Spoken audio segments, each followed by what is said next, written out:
Hello there my RPG lovers and welcome to another video. 9-Dot Studio, the developer behind Outward RPG, has recently announced 3 new games they are working on. Outward 2 was one of those games, and judging by everything we know so far, this game won't come out for at least a couple of years. Although take that with a grain of salt because we know nothing about the official release date.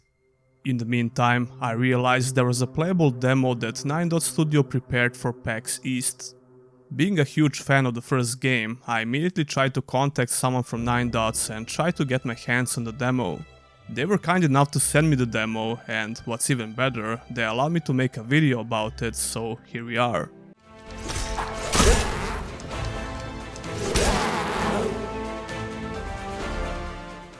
A big disclaimer before we start talking about my experience with the demo. This is just a pre-alpha version of the game, so naturally many features are missing and a lot of stuff could and probably will change in the final version of the game. That being said, let's jump right in. The beginning of the demo is very straightforward. You spawn in a new city and there is a short tutorial which is supposed to teach you about some basic mechanics of the game. The very first thing I noticed is how different the controls feel compared to the first game. Moving your character around and issuing commands feels very snappy and responsive. The first game didn't have bad controls, but it felt a bit janky and floaty sometimes. This time around, every action feels instant in and out of combat, which is great. I was using my Xbox Series X controller, but I also played a bit on mouse and keyboard, and that works fine as well. If you played the first game, most of these features in the demo will be very familiar to you. For example, the backpack mechanic is back, and it works very similar. You can easily drop it like in the first game if you want to be more agile in combat, and organizing items is pretty much the same. I'm also pretty sure that some of these UI elements are just a placeholder for the demo. The UI for health, stamina and mana looks almost identical. However, the stability bar is now moved from center of the screen to here. Stylistically it looks better, but I still prefer it to be under your character like in Outward 1 because it's much easier to see properly. But we shouldn't try to overanalyze such small features in this demo because, like I said, almost everything can change in the final version of the game. I really want to talk about some changes and new features in combat, so let's start with that. The beginning area gives you a lot of weapon types to play around with and see how they work. Just like in the first game, each weapon type has unique attack animations. You have a basic attack with A, you can hold A for different attacks, and the running attack is also unique with every weapon. Like I said before, the controls feel way better in Outward 2, which means that executing these attacks is much more satisfying by default.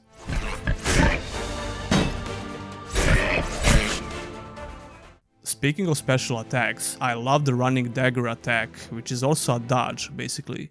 This running attack gives you some iframes as well, which is pretty cool. Even the shields have multiple attacks, or bash attacks to be more precise.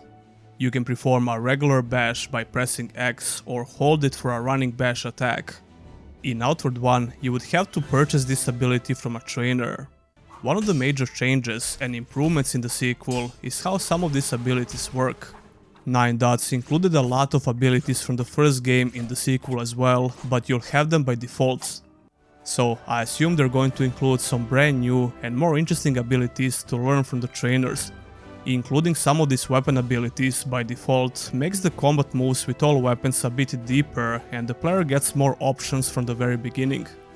I think this will help to improve each and every playstyle in the game, regardless of the weapon type you prefer.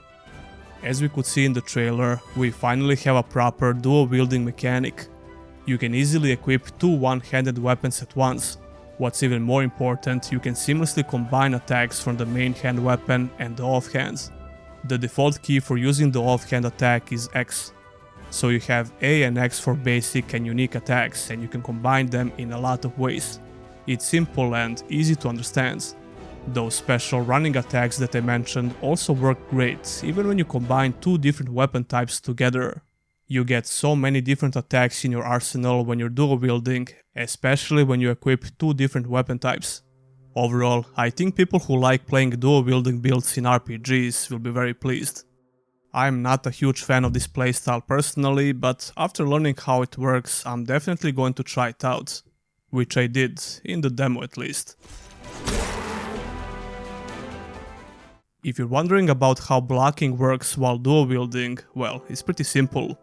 I'm assuming your character automatically chooses the weapon with more blocking value to, well, block. Using a shield will obviously be more effective, but let me tell you one thing. Blocking enemy attacks in this demo felt really important, no matter what weapon combination you use. Once again, enemies and the player have a stability bar, and when it's depleted, the character gets staggered. It's basically the same mechanic from the first game. You can land a couple of free hits when you successfully stagger the enemy.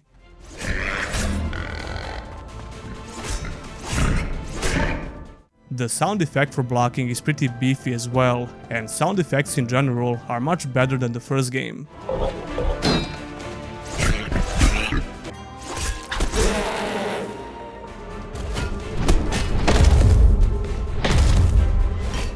This certainly makes the combat feel more impactful, especially compared to Outward 1, which had some simplistic sound effects. Speaking of defensive abilities, the dodge is back. However, now we also have a sidestep that you can perform by simply tapping the B button. Step dodge has less iframes, but it costs less stamina. I always prefer step dodges in action RPGs, just because it feels a bit more natural. It seems like the step dodge is going to be highly situational in Outward 2. Some of the enemy's attacks have to be properly dodged or blocked, so you can't just abuse the step dodge. Using all of these abilities felt less punishing compared to the first game, probably because of the default player stats for stamina. I'm not exactly sure about this, and we don't know how Outward 2 is going to feel in the beginning of the game. But I felt more encouraged to dodge and step dodge, because I didn't think about the stamina all the time. I still had to watch out, and I got killed a couple of times because of low stamina. You can still use potions from the hotbar without the need to open up your backpack. Which brings us to keybinds. The first game only allowed us to keybind up to 8 abilities or items and use them with a press of a button. Now we have 16 different keybinds, so it's doubled compared to the first game. I remember how many people complained about this in the first game. They believe the game needs a lot more keybinds, which I agree, and Ninedots took that feedback very seriously. As for the actual abilities and spells, the demo has only a handful of those. There are no trainers in the demo, and you only get 3 different abilities to play around with. 2 of those abilities work almost identical to some of the spells from the first game.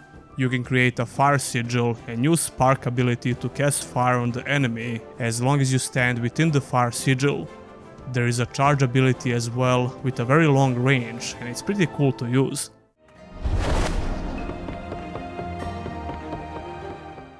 Those will be all abilities in the demo. Now of course, the final game is going to have a lot more, and I assume you need to find the trainers for different skills. The first game had a bunch of abilities that you can learn, so it will be cool to see what they come up with in the sequel. Especially because they already included a lot of weapon abilities from the first game by default.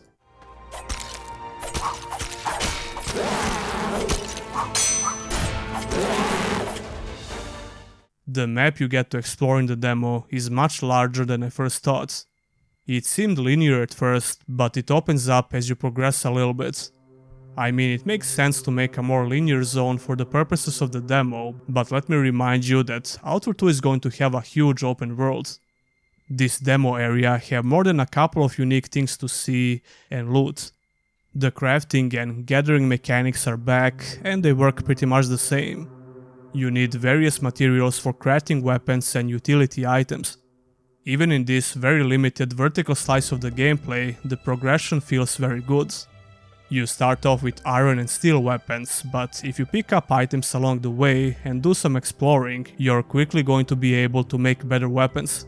It's a huge difference in damage against all enemies.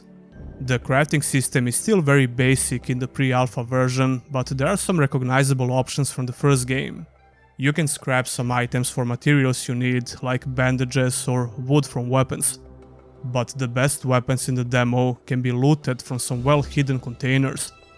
This demo also includes a very powerful armor set that you can find. If you explore every nook and cranny of this demo, you'll be able to complete the full armor set, which looks very freaking cool. It has the same vibe like some of the armor sets from the first game, but the fidelity is much better in general.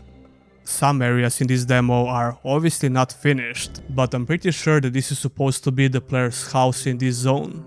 It has everything you would need, like the beds and crafting stations. There is a nice little tease for this full zone, and it reminds me a bit of Abrasar Desert from the first game. There is a pretty large cave to explore in this demo with the boss at the very end. This cave has a couple of different corridors with enemies and unique items to loot. It's very dark and you need to use your lantern or the torch.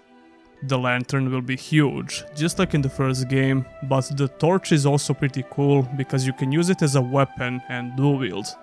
This demo only has one backpack, which doesn't allow you to hang your lantern like with most backpacks in Outward 1. But I'm pretty sure that Outward 2 will have this feature with most backpacks when the game is finished. The atmosphere in this cave is just great, and it creates some tense moments, just like the majority of caves in the first game.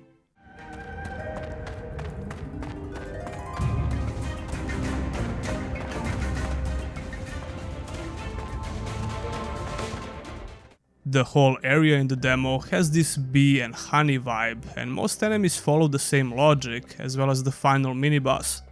I honestly didn't expect the demo to be that immersive, but 9dots nailed that aspect of the game, even in this pre-alpha version. The final fight with the mini-boss was nice. He has a couple of different mechanics that you have to worry about, as well as the bee attack that most smaller enemies in the map have. You can have a much easier time with this mini-boss if you explore and find everything.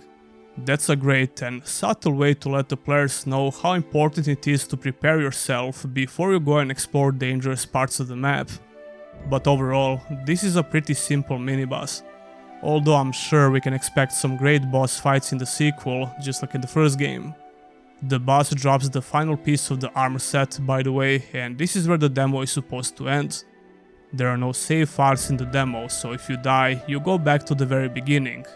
This added a nice little survival element to the demo, and it makes all items that you loot and craft way more important. I had to carefully approach every fight and try to make healing items like bandages as soon as I get the right materials. The sequel will have defeat scenarios just like the first game, but 9dots plans to improve this feature quite substantially. This feature is not present in the demo, so like I said, if you die, the demo resets and you start from the beginning. The music in the demo is very good, and it has that recognizable Outward vibe. The same guy who composed soundtrack for the first game is back, which was a great decision by 9dots.